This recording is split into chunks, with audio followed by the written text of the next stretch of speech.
आज हम संविधान पर एक क्लास लेना जा रहे हैं। भारतीय संविधान का इतिहास। भारतीय संविधान का इतिहास कैसा क्या रहा उसके बारे में हम पढ़ेंगे।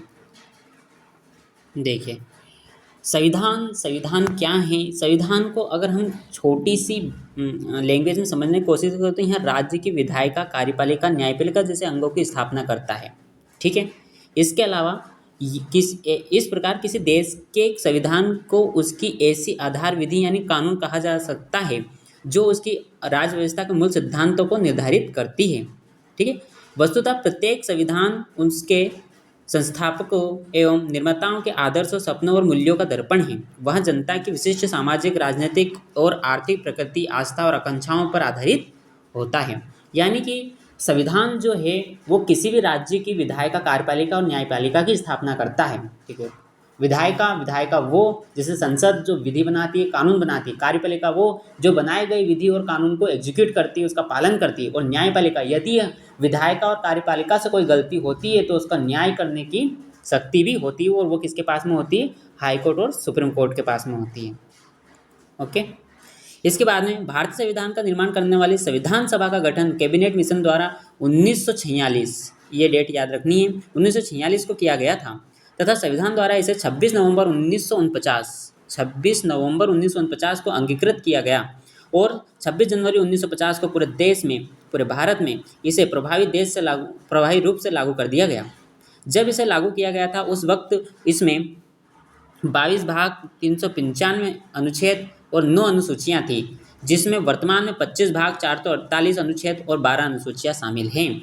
देखिए, हमारा जो संविधान बनाया गया है वो एक लचीला संविधान बनाया गया है, जिसमें समय समय पर आवश्यकता के अनुसार हम संशोधन कर सकते हैं। लेकिन संविधान संशोधन की प्रक्रिया अत्यंत जटिल है, इतनी आसानी से उसमें संशोधन भी नहीं किया जा सकता है।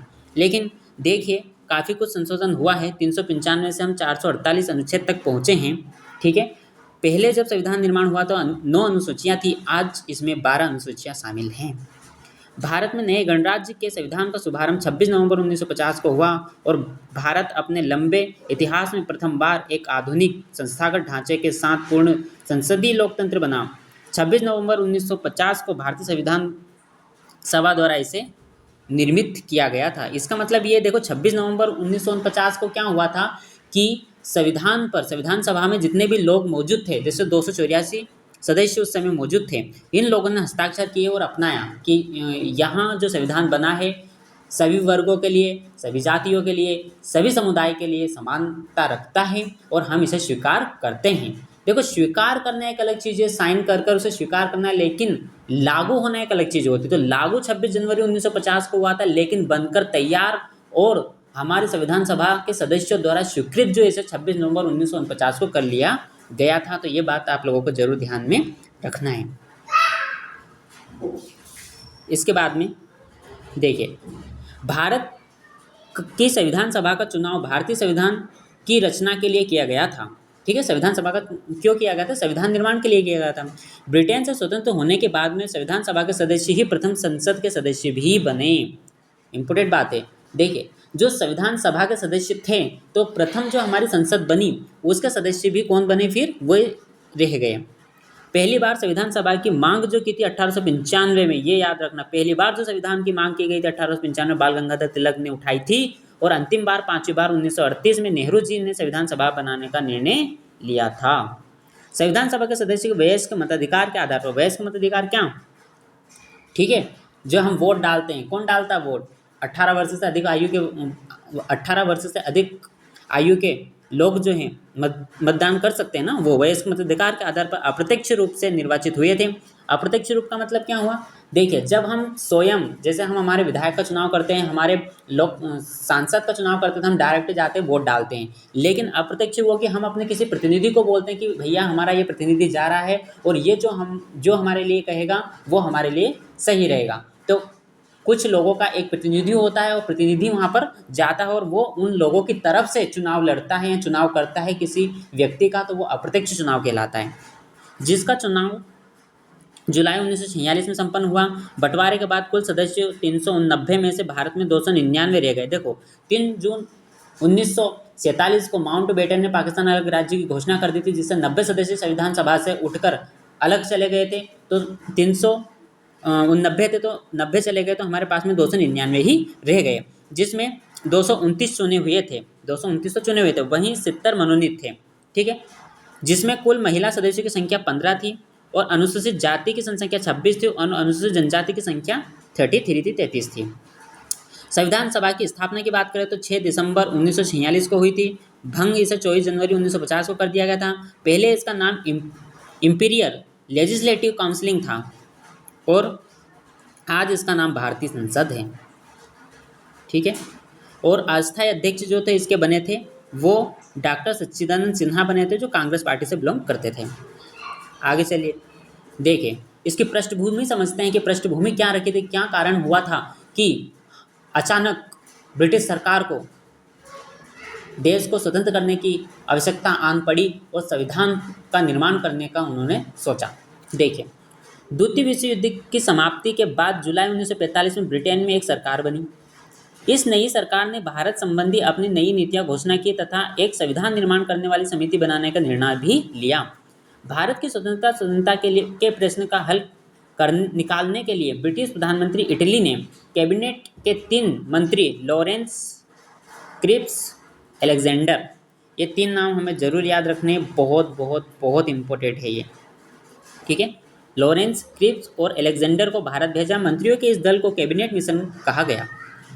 क्वेश्चन ये आता है कि भारतीय संविधान की जो स्थापना हुई है वो किस मिशन की अनुशंसा पर हुई, तो वो कैबिनेट मिशन की अनुशंसा पर ही हुई है। इसके सदस्य कौन कौन से थे? लॉरेंस, क्रिप्स और अलेक्जेंडर। 15 अगस्त 1947 को भारत की आज़ाद हो जाने के बाद यहाँ संविधान सभा पूर्णतः प्रभुत्ता संपन्न हो गई।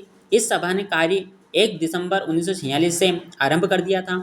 संविधान सभा के सदस्य भारत के राज्यों की सभाओं के निर्वाचित सदस्यों द्वारा चुने गए थे। इसमें मेन व्यक्ति डॉक्टर राजेंद्र प्रसाद, डॉक्टर भीमराव अंबेडकर, सरदार वल्लभ भाई पटेल, श्यामा प्रसाद मुखर्जी, जवाहरलाल नेहरू, मौलाना अबुल कलाम आज़ाद आदि इस सभा के प्रमुख सदस्य थे। अनुसूचित वर्गों से 30 से ज़्यादा सदस्य इस सभा में शामिल हुए थे।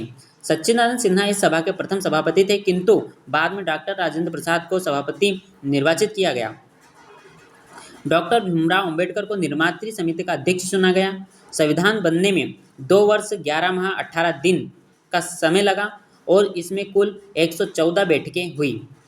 इन बैठकों में प्रेस और जनता को भाग लेने की स्वतंत्रता भी थी। देखिए, ये इमेज देखिए, ये हमारी संविधान सभा की इमेज है जहाँ शपथ लेते हुए ये नेहरू जी हो गए। ठीक है, और ऐसे हमारे सारे थे। इसके बाद में अलग एक और इमेज आपको बताता हूँ मैं। ये देखिए, ये जो थी हमारे पास में ड्राफ्ट कमेटी के सदस्य थे, ये बाबा साहब हैं। इनको ड्राफ्ट कमेटी का अध्यक्ष बनाया गया था। Draft committee very very important है ये कमेटी। इसी ने ही संविधान का मसौदा तैयार कर मैं आगे बताऊंगा आपको वो फोटो भी, जब बाबा साहब ने डॉक्टर राजेंद्र प्रसाद जो अध्यक्ष थे, ठीक है, पहले अस्थायी रूप से अध्यक्ष डॉक्टर सच्चिदानंद सिन्हा को बनाया गया और स्थायी रूप से अध्यक्ष हमारे डॉक्टर राजेंद्र प्रसाद बने। देखिए, मैं आपको बताता हूँ। ये देखिए, ये वह इमेज है जब बाबा साहब ने डॉक्टर राजेंद्र प्रसाद को सौंपा, संविधान बनाकर इनको सौंपा। ठीक है, ये संविधान सभा की इमेज है। यहाँ पर बाबा साहब बैठे हुए हैं। ये हमारे अलग कर्मचारी वगैरह हैं। देखिए, ये संसद भवन है उस समय की। ओके, यहाँ पे अध्यक्ष बैठे हैं। ठीक है,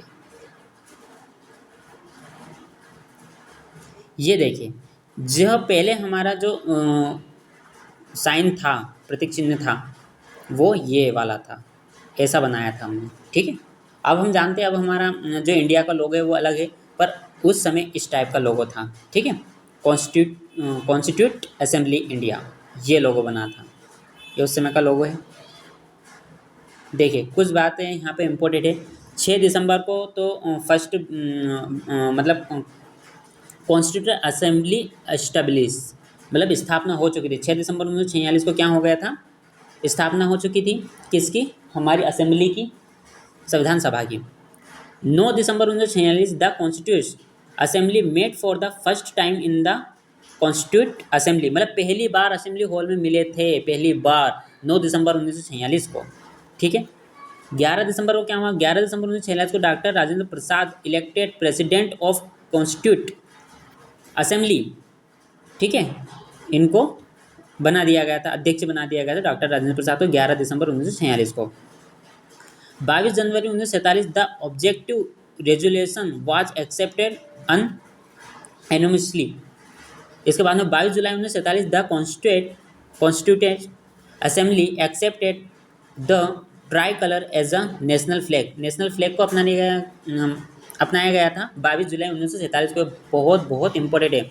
और किस अनुपात में, 3:2 में अपनाया गया था, 3:2 में अपनाया गया था नेशनल फ्लैग को। हमारा जो नेशनल फ्लैग है ना उसे, ठीक है, यानी उसकी लंबाई 3 होगी तो चौड़ाई कितनी हो जाएगी, ब्रीथ कितनी हो जाएगी, 2 हो जाएगी। लेंथ अगर 3 है तो ब्रीथ उसकी 2 हो जाएगी। ठीक है, 15 अगस्त 1947 इंडिया इंडिपेंडेंट, 15 अगस्त 1947 को हम आज़ाद हो चुके थे। 29 अगस्त 1947 drafting committee was formed, was chairman the doctor Bhimrao Ambedkar. ठीक है, 29, ये डेट याद रख लेना, 29 अगस्त 1947 को ड्राफ्ट कमेटी बनाई और जिसके अध्यक्ष जो बनाया गया वो डॉक्टर भीमराव अंबेडकर जी को बनाया गया। ओके, 16 जुलाई 1948 को Harendra Kumar Mukherjee was elected VT Krishnamachari as the second vice president of constitution assembly, second vice president बने। 26 नवंबर 1949 को constitute assembly accepted the India constitution and some of its provision were also implemented. देखो, इम्प्लीमेंट हो चुका था, 26 नवंबर 1949 को बनकर तैयार हो गया था। 24 जनवरी को 3 बड़े काम हुए थे। 24 जनवरी को क्या हुआ था, नेशनल सॉन्ग यानी राष्ट्रीय गान, राष्ट्रीय गीत और डॉक्टर राजेंद्र प्रसाद को फर्स्ट प्रेसिडेंट बनाया गया था। और 26 जनवरी 1950 को the entire Indian constitution come into force, यानी कि बनकर लागू हो चुका था। ठीक है, तो इतनी बातें हमें हमारे संविधान के बारे में याद होनी चाहिए।